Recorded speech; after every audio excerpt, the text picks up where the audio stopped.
Good afternoon. Happy Friday to you lovely people. How are we doing? Greetings from East London. Where are you dialing in from? Dialing in, that's not really the right phrase, is it? Where are you watching from? Where in the world are you? Lots of people joining. Hello to you. Hi, how are you doing?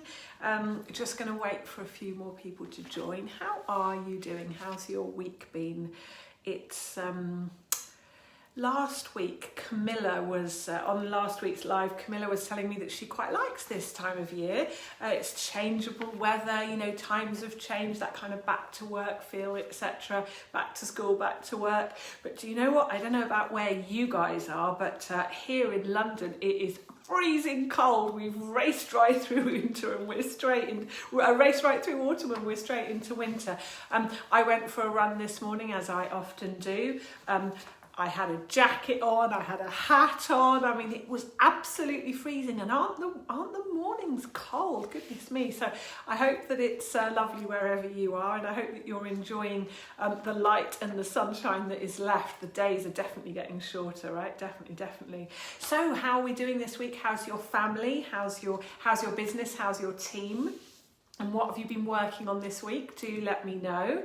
I have been working on a number of things, including our Idea to Investor Ready boot camp, which I mentioned to you last week. There's been lots of interest already and lots of people getting in touch. So we've had some really good conversations about that boot camp, which is launching in the new year. We're going to be having an actual launch event towards the end of October. So if you're in a situation where you're looking to refine your ideas, you're looking to get yourself investor ready, you're thinking about maybe raising investment or whether that's going to be the right thing for you, then definitely get in touch. This is going to be really great for you.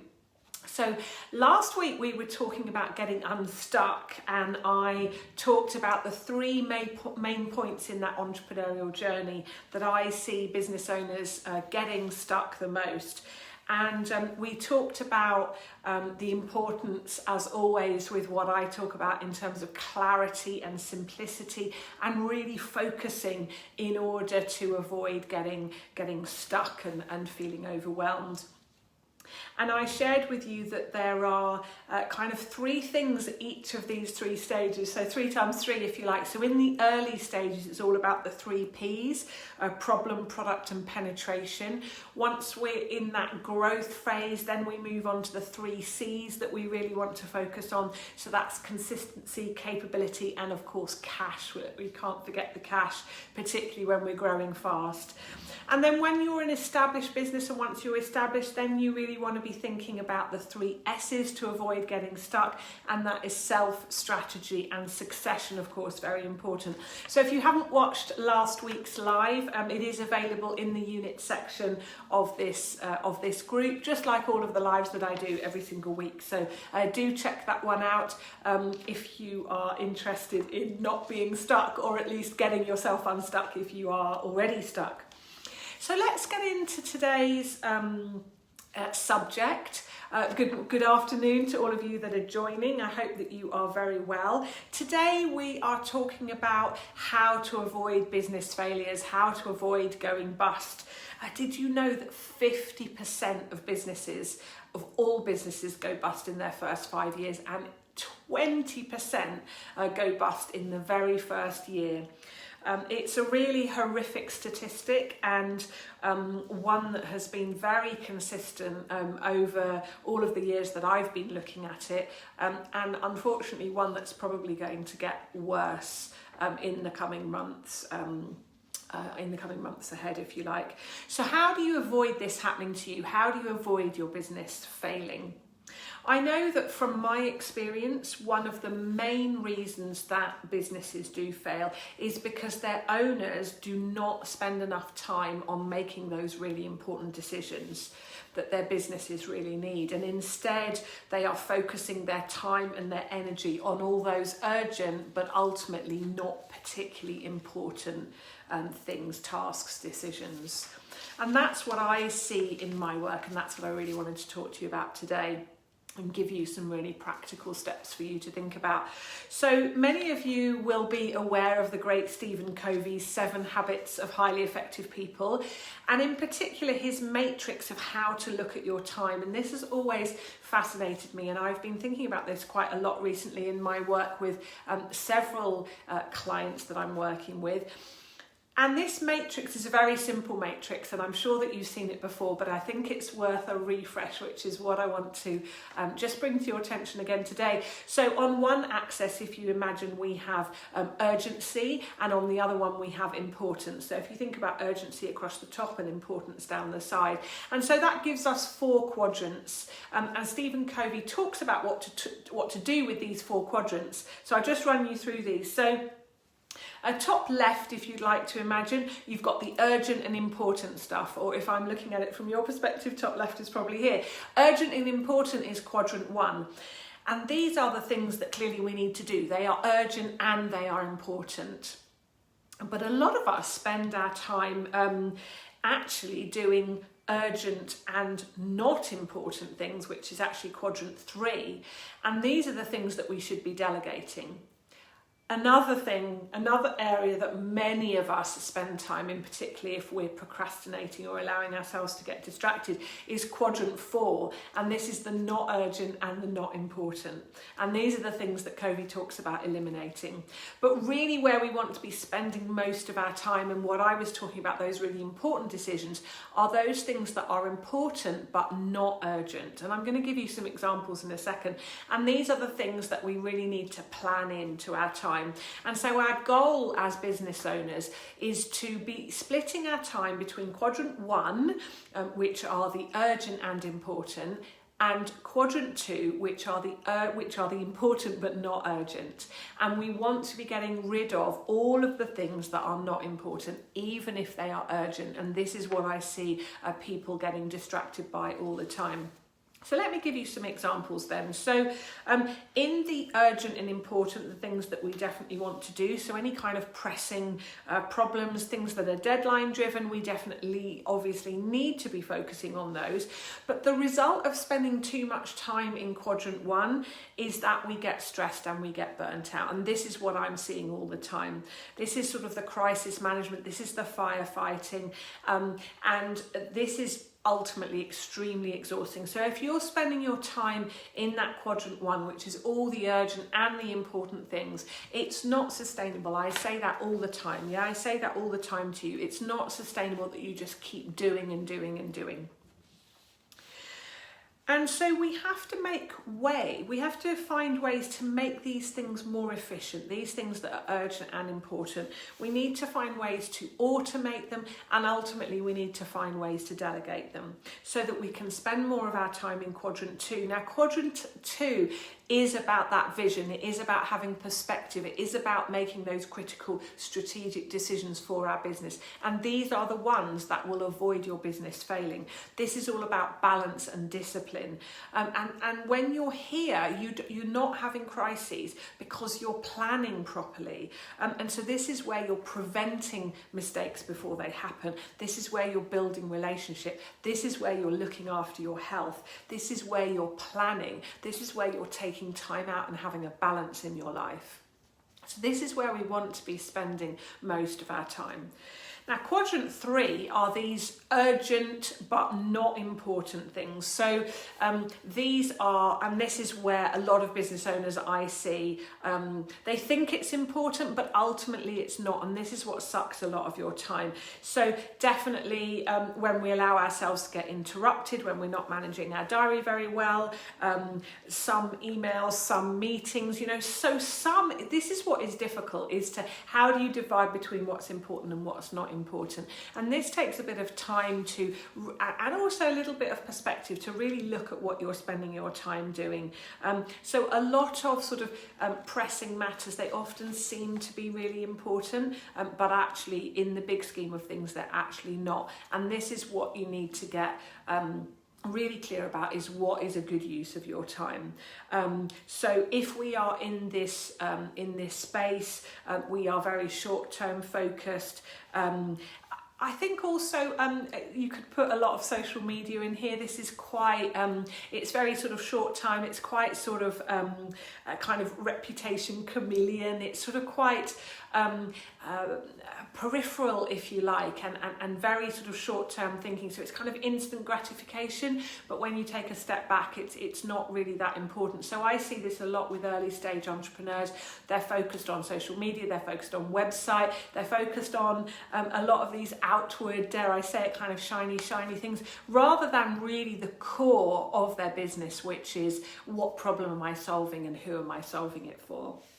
And if you spend too much time in quadrant 3, which feels very urgent but is ultimately not very important, then you feel very out of control, and it can kind of feel quite shallow and quite meaningless. So this is where you find people falling out of love with their business a lot, because it just doesn't really mean anything anymore. And then quadrant 4, this is a good one. These are all the distractions, yeah? So these are the not urgent and not important.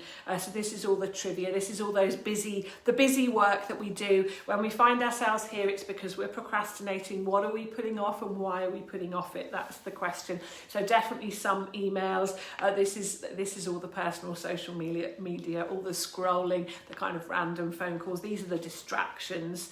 And often this is where the fun stuff is. Yeah, these might be some pleasant activities that you like to do, but ultimately this is you're distracting yourself from what's really going on in your business. And so the result, if we spend a lot of time here, well, you're certainly not going to stay in business for very long. And often you'll become dependent on other people, because actually they're making the really important decisions. So we definitely don't want to be spending our time there. So going back to, we want to be spending our time definitely in the activities that are important. But we want to keep a nice balance between urgency and actually being able to take those strategic decisions in our business to stop it failing. So how do we do that? I often tell you, or remind you I should say, that we all have the same 24 hours in the day. And so on behalf of your business, you need to place a higher and higher value on your time as you grow. It really is the greatest resource that you have, is your time. And so much of my work is helping my clients get and keep their heads clear and their heads out of the weeds, so that they can really focus on what is important and making those really important decisions in their business. Not just the urgent things, but the important things. And I use 5 clear steps, and this is what I want to share with you today, which I definitely suggest that you follow. So review what you spend your time on. It's really, really important to do a regular review. What are you actually spending your time on? Because I promise you, if you do that exercise, it will be different than what you maybe think you're spending your time on. So really have a look back at your calendar. Keep a track, keep a record of what are you actually spending your time on. And then, of course, once you know, you've got to act on fact, yeah? So until you've got the data, you can't really make meaningful decisions. But once you know what you're spending your time on, then you really can look at, how can I make this more efficient? Are there areas that I can simplify? Are there areas that I can automate? How can I make the best use of my time? And ultimately, then we're looking at delegating. Now, you might still be alone in your business. You might not have anybody that you think you can delegate to. But there are, of course, many outsourced contractors, people that work part-time that will provide services for you. And so delegation is really something that is very important. And I would encourage you to do it earlier in your business than maybe you think you need to. I know you think you maybe can't afford it, but if you are time poor and you're burning yourself out, then you have to identify those tasks that can be delegated. And that is a key part of the work that I do with my clients, is what can be delegated, and then how do we do that? How do you find the right person, and how do you actually delegate that? And you can check out other lives where I've specifically talked about delegation, and if it will be helpful for me to do a refresher on that, then do let me know. I think once we've decided what we are really able to delegate, then of course it is about finding those right people, and who are those people that are going to complement you, who do you need around you to make you successful. And this is ultimately really all about implementing strategies to keep you in flow. I've talked about flow on many occasions, and this really is at the heart of everything that I'm talking to you about. Is it really is important that you are in your flow as much as possible. If you find yourself distracted, feeling overwhelmed, using avoidance tactics, it's because you're not in your flow. And when you are in that quadrant 2 and you're really in touch with your mission and the vision of your business and why you really do what you do, and getting really in tune with that, that is when you'll find yourself in your flow. And so they are the 5 steps. So reviewing your time, identifying how and what you can make more efficient or how you can automate, looking at what can be delegated and really figuring out how you do that, getting the right people around you to complement you and your skills and your experience, not the same kinds of people as you, different complementary people, and then really implementing those strategies to get you and keep you in flow, as well as all those lovely people that are around you supporting you. So I want to ask you, what can you take? Which one of those 5 steps do you think that you are stuck on, or that you could do some more work on, to really ensure that you're clearing your head and spending your time in that important but not urgent quadrant 2, so that you are seeing what is really happening in the marketplace. I don't need to tell any of you how crazy it is at the moment, lots and lots of uncertainty. As business owners, we need to keep showing up every single day. We need to have that consistency, and we need to have that clear head and that focus to ensure that our businesses are not part of those horrible statistics of all those businesses that go under.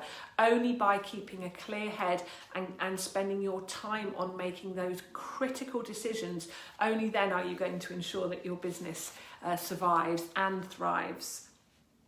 And so clearly avoiding business failure is about more than having a clear head. I understand that. You need a good plan, you need to be focused on cash flow, and you absolutely need to be in tune with your clients and the problems that you're solving for them.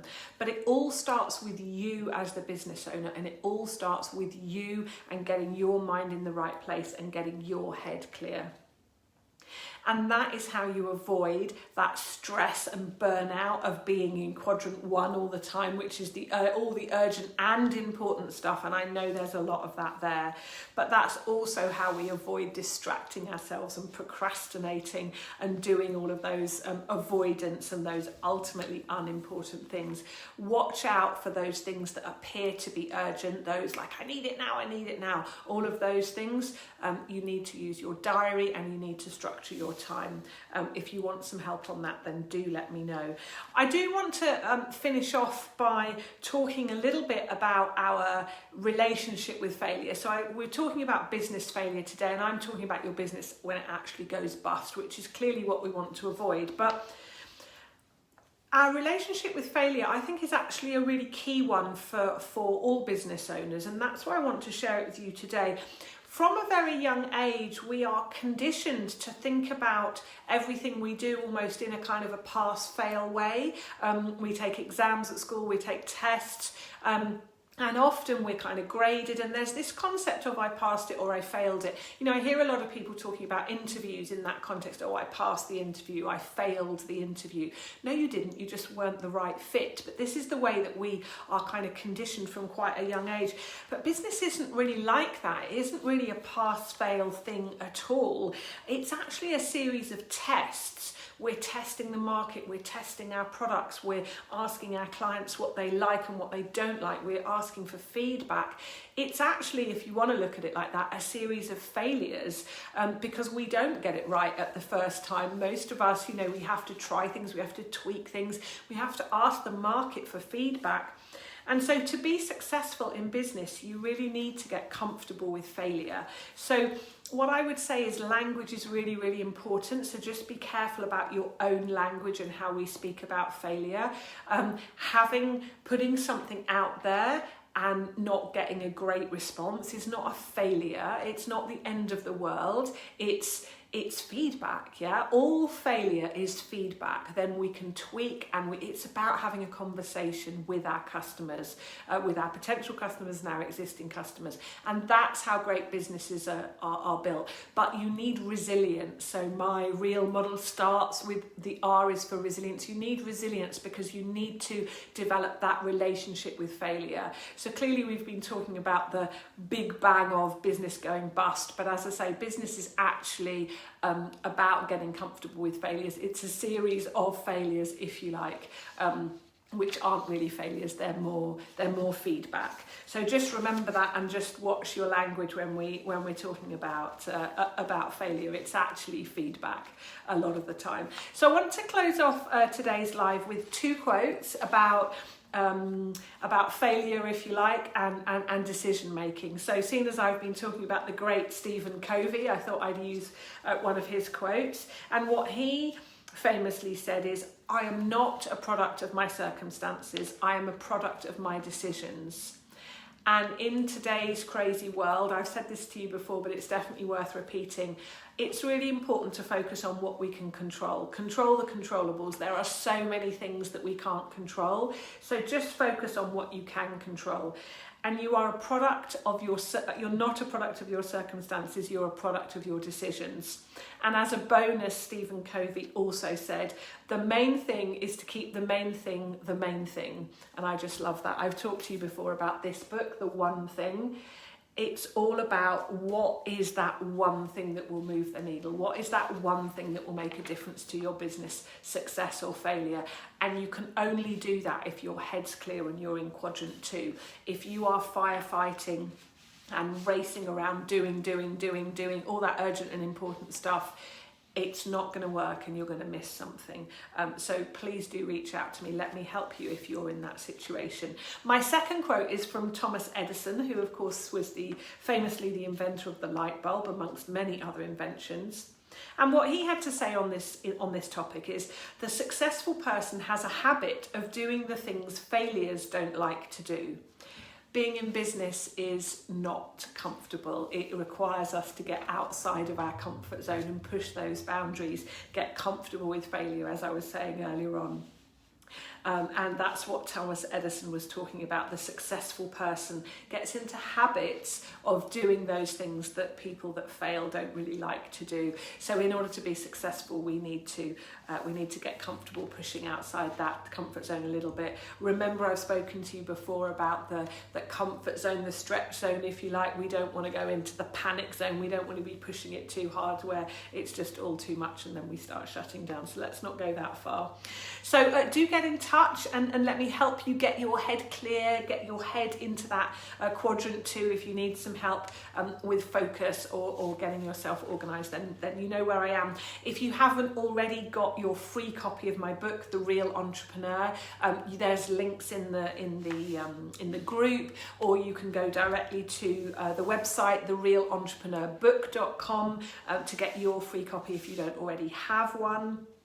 Do let me know your thoughts or your questions on this topic or any other topic relating to how to grow a business that really works for you.